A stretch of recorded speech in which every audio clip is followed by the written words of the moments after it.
السلام عليكم ورحمة الله تعالى وبركاته. مرحبا بأعزائي الطلبة والطالبات.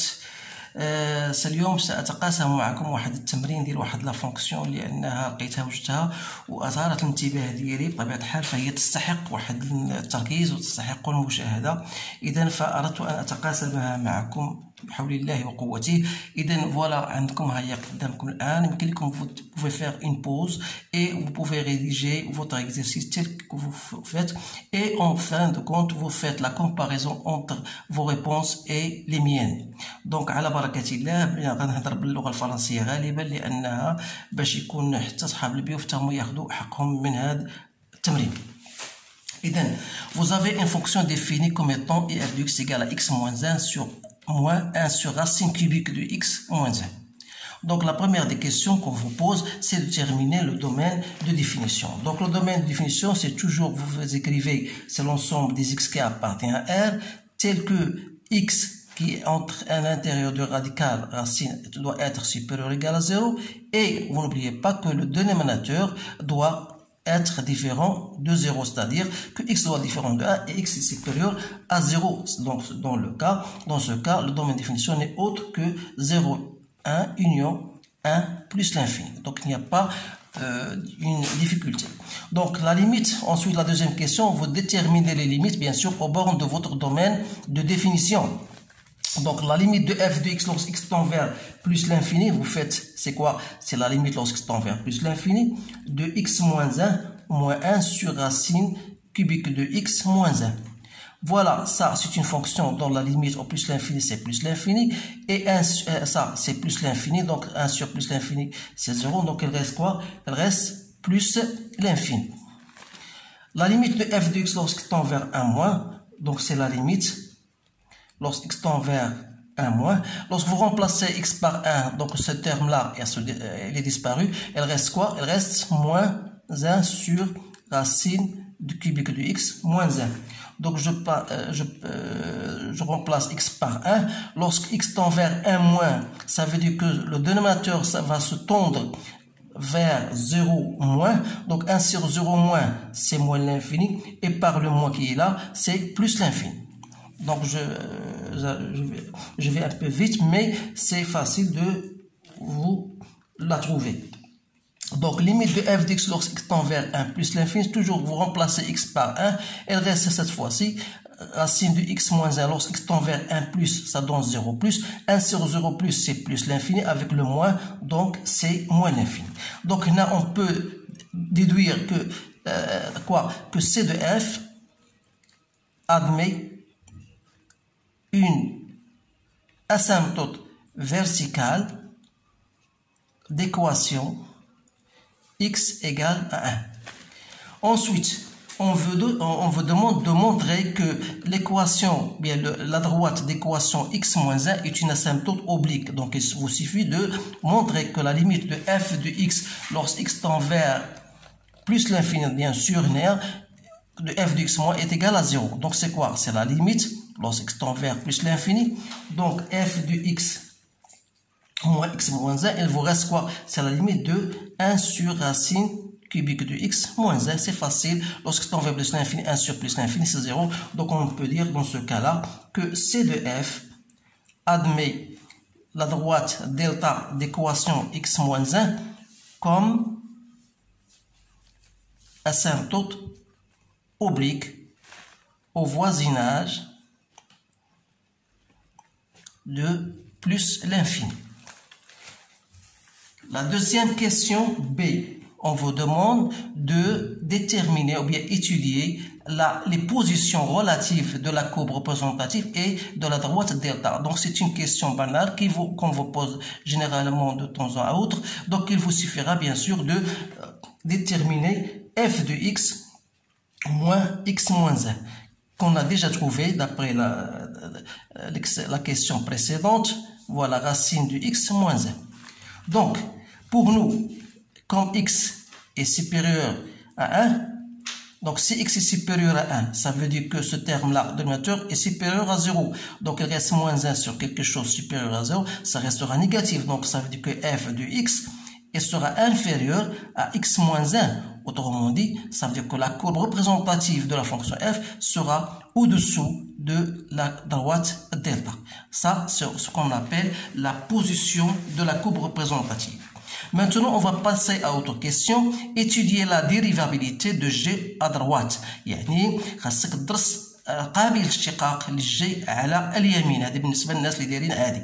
إذا pour étudier la dérivabilité, donc qu'est-ce qu'il vous faut? Il faut déterminer d'abord la première des choses, f de x moins f de 0 sur x moins 0. Comme f0 est égal à 0, donc c'est f de x sur x. Donc si vous mettez, bien sûr, vous partagez ou bien vous divisez par x, il resterait 1 moins 1 sur x moins 1 sur x racine cubique de x moins 1.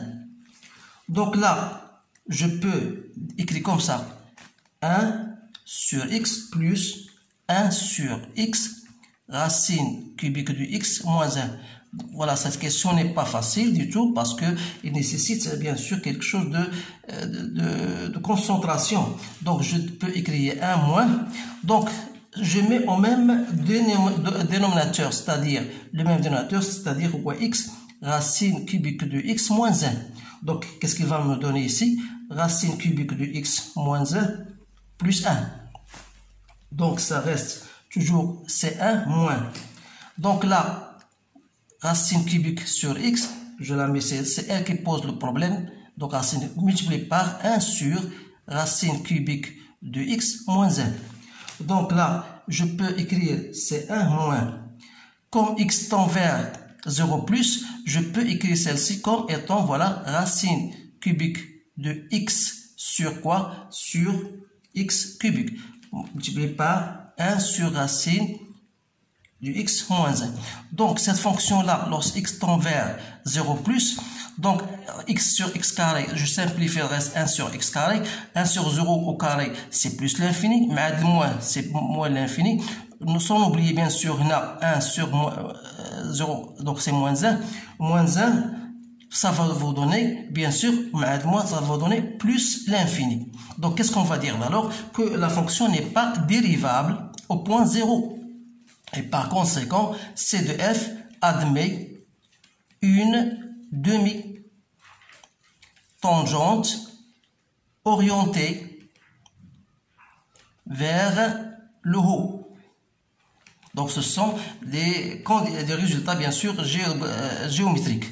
C'est une direction géométrique. La quatrième question, calculer f'.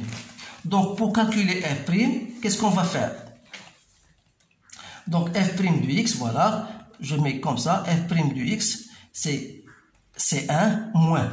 Donc pour ne pas perdre assez de temps, on a 1 sur, voilà, racine cubique de x moins 1. Je dois faire la dérivée de ça. Il y a x moins 1, la dérivée c'est 1. Donc il y a 1 moins. C'est quoi? Vous avez comme une fonction, vous avez le numérateur et le dénominateur. Vous appliquez f sur g comme étant f' g moins fg' sur g au carré. Donc je ne vais pas me rester ici. Donc je passe très vite un petit peu. Donc c'est f' g moins f fois g' racine de x cubique sur MEDA sur racine cubique de x moins 1 que je dois mettre au carré. Donc toujours je continue, c'est 1. Il me reste 1 tiers, c'est racine, c'est x plus 1 tiers, donc c'est moins réduit plus. Donc je vais mettre un plus ici. Et donc on a x moins 1 tiers, donc c'est moins 2 tiers sur racine x cubique moins 1 au carré. Donc ça va me donner 1 plus 1 sur, donc le 3, donc c'est 3, racine cubique de x au carré. Donc ce x carré, c'est quoi? C'est x au carré, voilà, il racine cubique de x moins 1 au carré. Donc qu'est-ce que vous remarquez? Qu'il est strictement positif. Donc on dit que la fonction f est strictement croissante. Voilà le tableau de variation. On va faire maintenant le tableau de variation. Donc on a dit que la fonction est strictement décroissante. La fonction n'est pas dérivable au point 0. Donc on aura cette allure-là. La limite de plus l'infini, c'était plus l'infini. 1 plus, on a trouvé moins l'infini. Limite de 1 moins, on a trouvé c'est plus l'infini. Et f de 0 égale à 0. Donc voilà le tableau de variation. Donc maintenant, on va passer à la cinquième question. La cinquième question montre que l'équation f de x égale à 0 admet une solution unique alpha, telle que alpha compris entre 2 racines de 2 et 27 sur 8. Donc vous appliquez le théorème des valeurs intermédiaires, c'est-à-dire, donc, étant donné que f est continu sur son domaine de définition, bien sûr en particulier sur 2 racines de 2, 27 sur 8. Pourquoi? Parce que cet intervalle est inclus dans le domaine de définition. Et comme f est strictement croissante sur cet intervalle de racines de 2, 27 sur 8, en plus, la troisième condition, il ne faut pas l'oublier, f de 2 racines de 2 fois f de 27 sur 8 est négatif. Je n'ai pas fait le calcul, mais c'est à vous de faire le calcul pour s'assurer de cette valeur, de cette réaction. Donc on va passer, donc qu'est-ce qu'on va dire? Donc alors qu'est-ce qu'on va dire? Alors on va dire que f de x, l'équation f de x égale à 0 admet une solution unique alpha appartenant à 2 racines de 2, 27 sur 8, tel que f de alpha égale à 0. Maintenant, la sixième question, soit j'ai la restriction de f sur l'intervalle 1 plus l'infini. Montrez que g admet une fonction réciproque g-1 définie sur intervalle g que l'on déterminera. Donc, c'est une question qu'on vous pose toujours, ce genre de questions-là. Donc, qu'est-ce qu'il faut montrer? Donc, qu'est-ce qu'on a? La fonction g, elle est continue et strictement croissante sur l'intervalle qu'on vous donne I. Appelons cet intervalle-là I. Pourquoi? C'est toujours d'après le tableau de variation. Donc 1 plus l'infini, vous remarquez que la fonction elle est strictement croissante. Et donc comme elle est continue, donc je peux en déduire que G admet une fonction réciproque G-1 définie sur J, tel que J n'est autre que G de I, c'est-à-dire G de 1 plus l'infini. Donc là, je peux déduire cette valeur-là de tableau de variation. Donc j'ai, voilà, le tableau de variation. Donc G de 1 plus l'infini, comme la fonction est croissante, donc maintenant moins l'infini plus l'infini. Donc le G c'est moins l'infini plus l'infini. Question B, montrer que G-1 de 6 égale à 8. Donc, pour montrer cette question-là, voilà, vous avez G-1 de 6 égale à 8. Donc, G-1 de 6 égale à 8. C'est-à-dire, on va passer de là à là. Donc, qu'est-ce qu'il suffit? Il suffit de calculer G de 8, ou bien il suffit de montrer que G de 8 égale à 6. Donc, G de 8 n'est autre que 8 moins 1, moins 1 sur racine cubique de 8, moins 1, ça donne 7 moins 1, donc c'est bien 6. Donc, on peut dire que G moins 1, alors de 6, n'est autre que 8. C'est bien, c'est une question facile. Maintenant, montrer que la fonction G-1 est dérivable au point Y0.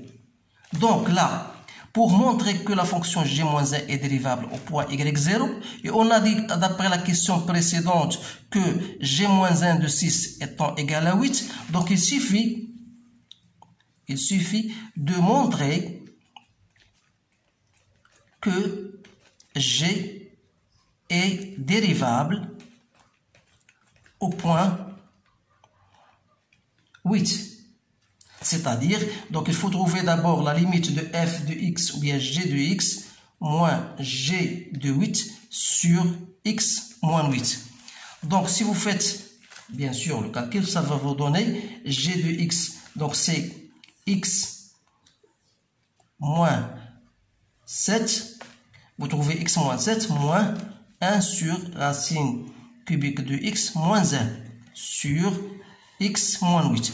Donc, si vous remplacez x par 8, vous trouvez toujours une forme indéterminée. Là, qu'est-ce qu'il faut faire? Donc, c'est une question un peu difficile. Donc, pour le but d'éliminer x moins 8. Donc, qu'est-ce qu'il faut faire? Donc, je dis x moins 8, c'est quoi? X moins 8 plus 1. X moins 7, c'est x moins 8 plus 7 moins racine cubique de x moins 1. Peut-être qu'il y a d'autres méthodes, mais je trouve que cette méthode est plus simple. Donc, on va diviser x moins 1 par x moins 1. Ça va donner 1 plus, qu'est-ce qu'il reste? Il reste 1 moins 1 sur racine cubique de x moins 1 sur x moins 8. Donc, le but, c'est de déterminer cette limite-là. Donc, or, 1 moins 1 sur racine cubique de x moins 1 sur x moins 8 n'est autre, si je fais le même dénominateur, donc je dis, voilà, c'est racine cubique de x moins 1 sur x moins 8. X moins 8. Donc, le dénominateur, donc racine cubique de x moins 1. Donc, ça va me donner racine cubique de x moins 2. Moins 2 sur x moins 8 fois racine cubique de x moins 1. Donc, si vous remplacez toujours par 8, vous allez trouver toujours une forme indéterminée. Donc, il faut penser au conjugué. Donc, qu'est-ce que je vais faire? Je vais multiplier racine de x moins 2 par son conjugué qui n'est autre que racine x au carré plus 2 fois racine cubique de x plus 4 sur x moins 8 fois racine cubique de x moins 1 fois, sans oublier bien sûr, racine cubique de x au carré plus 2 racine cubique de x plus 4. Donc, ça va me donner, ça, c'est une forme bien habituelle. Il y a a cubique moins b cubique. C'est-à-dire, il y a x moins 8 sur x moins 8 fois racine cubique de x moins 1, racine cubique de x au carré, plus 2 racine cubique de x plus 4. Donc, je peux simplifier x moins 8 par x moins 8. Ça va donner 1 sur racine cubique de x moins 1 fois racine cubique de x au carré plus 2 racine cubique de x plus 4. Donc, si vous remplacez x par 8, donc lorsque x tend vers 8, vous remplacez x par 8, ça va vous donner 1 sur 8 racine de 8 de 2 de moins 1, c'est 1. Donc, il y a 4 plus 4 plus 4. Donc, c'est quoi? C'est 1 sur 12. Et par conséquent, la limite de g de x moins g de 8 sur x moins 8, lorsque x tend vers 8, sera égal à quoi? Égal, d'abord, 1 plus quoi? Plus la limite qu'on a déjà trouvée, 1 sur 12. Donc, c'est quoi? Ça va donner 13 sur 12. Donc qu'est-ce qu'on va dire? Donc, la fonction, bien sûr, on a bien montré que la fonction g est dérivable au point 8. Et cette limite qu'on a trouvée n'est autre que la dérivée de g de 8 à droite. Bien sûr, de 8. Donc, voilà le résultat obtenu, c'est bien prouvé. Donc, on va passer maintenant à l'autre question, c'est calculer g-1. Calculer g-1' de 0. Voilà. Calculer g-1' de 0. Donc, pour calculer g-1' de 0, vous avez g'-1 de 0. Je vais le faire directement. C'est quoi? C'est 1 sur g'. Vous faites g' de g-1 de 6. Donc, c'est 1 sur g' de 8. Comme g' de 8, on a déjà trouvé, c'est 13 sur 12. Donc, c'est quoi? C'est 12 sur 13. Donc, c'est bien le résultat qu'on doit trouver. Donc, qu'est-ce qu'il reste maintenant? Le traçage de la fonction. Et là, je vais bien tracer. Je vais vous rappeler, bien sûr, de ce qu'on a. On a, bien sûr, x. Vous avez une asymptote verticale d'équation x égale à 1. Vous avez l'asymptote oblique d'équation y égale à x moins 1. Donc, c'est tout ce qu'on a, bien sûr. Mais pourquoi? Qu'est-ce que vous voyez encore ici? Pour le traçage de la fonction réciproque. Donc, pour tracer la fonction réciproque, on a besoin de faire la symétrie de la courbe par rapport à la droite d'équation y égale à x. C'est pour cette raison-là que j'ai tracé l'équation y égale à x. Ensuite, il ne faut pas oublier de tracer la symétrie de la asymptote oblique par rapport à la droite d'équation x, c'est celle-ci. Donc voilà, delta, on va l'appeler delta prime. Qu'est-ce qu'il reste encore? Quand vous avez une asymptote verticale, donc l'asymptote verticale, pour la fonction réciproque, ça devient une asymptote horizontale.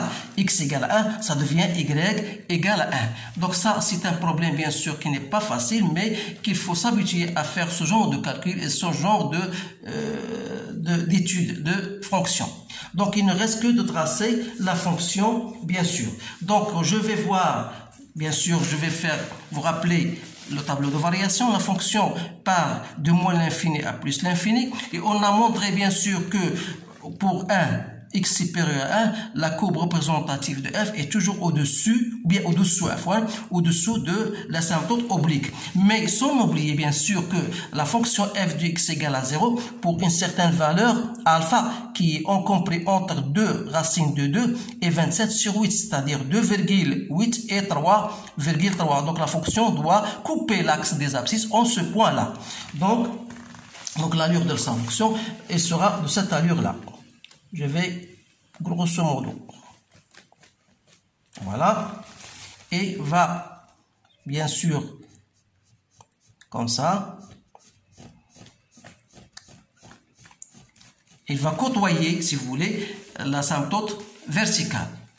Maintenant, je vais faire la symétrie, bien sûr, je vais prendre une autre couleur pour faire la symétrie de cette fonction par rapport à la droite d'équation y égale à x.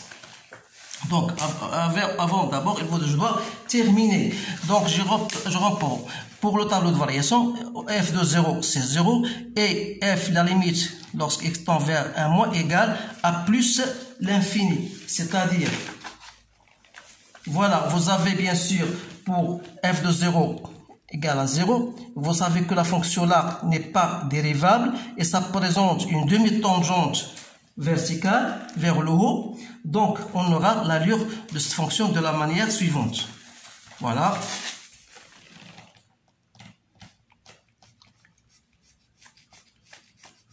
Voilà. Plus ou moins. Donc, pour vous montrer comment tracer une fonction. Voilà. Cette fonction-là. Maintenant, je passe à représenter la fonction g-1. Donc, qu'est-ce qu'on a dit? On a dit que elle va passer, donc on a alpha, voilà l'alpha, il est 2,8, voilà alpha, y est 2,8. Donc, la fonction va passer par là et va côtoyer la droite d'équation y égale à 1. Et voilà l'asymptote oblique. Donc, c'est pour la mettre d'une façon plus claire, je vais donc voilà,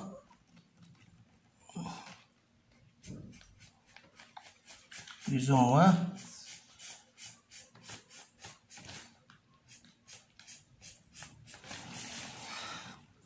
voilà, voilà la première, donc c'est la fonction C de G-1. Qu'est-ce qu'il me reste? Il me reste de déterminer celle-ci. Donc, là, vous allez bien sûr, donc il va, donc il a x égale à y1, donc normalement on a tracer seulement la fonction représentative de G en étudiant seulement l'intervalle 1 plus l'infini. Donc c'est bien la représentation graphique de cette fonction. Donc vous voyez bien sûr c'est une fonction bien sûr qui est très intéressante et qui nécessite bien sûr une certaine concentration. C'est à vous de vous, je vous conseille bien sûr de la répéter une ou bien deux fois parce que en s'habituant à ce genre d'études, vous n'allez pas trouver un certain problème dans le jour de l'examen. Donc je vous souhaite un bon avenir bien sûr et je vous laisse dans la séance prochaine. On se verra dans la séance prochaine. Donc à bientôt. Salam alaikum wa rahmatullahi ta'ala wa barakatuh.